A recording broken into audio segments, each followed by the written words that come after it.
शिवरायांचे 8वे रूप, शिवरायांचा 8वा प्रताप, छत्रपती शिवाजी महाराज यांचा राज्याभिषेक सोहळा जो 6 जून 1674 रोजी पार पडला होता, त्यास रायगडावरती अतिशय आनंदाचं वातावरण आहे। हिंदवी स्वराज्याला याच दिवशी मान्यता मिळाली आणि शिवराज्याभिषेक दिन हा स्वाभिमान, शौर्य आणि लोककल्याणकारी राज्यव्यवस्थेच्या आदर्शांची आठवण करून देणारा ऐतिहासिक दिवस ठरला।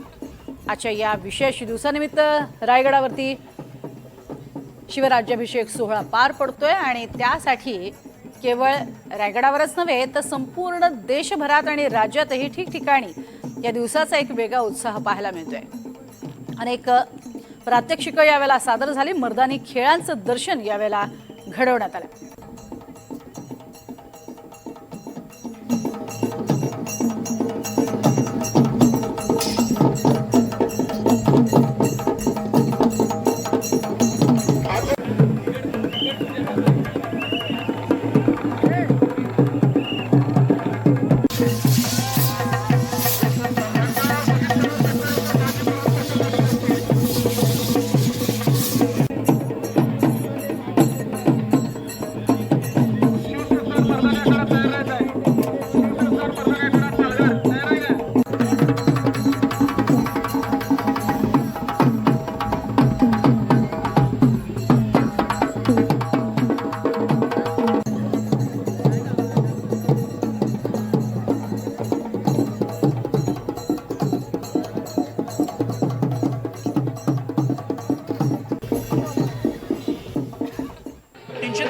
शिवराज्याभिषेक दिन साजरा होतोय आणि आपण पाहतोय मेघडंबरी सजलेली आहे महाराजांची। मी राजसत्रेवरती आता आहे आणि पोवाडे आता गायले जात आहेत आणि शाहिरीचा कार्यक्रम सुरू झालेला आहे। फुलांची आरास करण्यात आलेली आहे।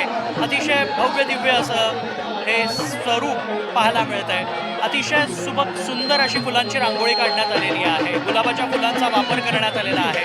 एकीकडे शाहिरीचा कार्यक्रम सुरू आहे, दुसरीकडे राजसदर शिवभक्तांनी भरून गेलेली पाहायला मिळते।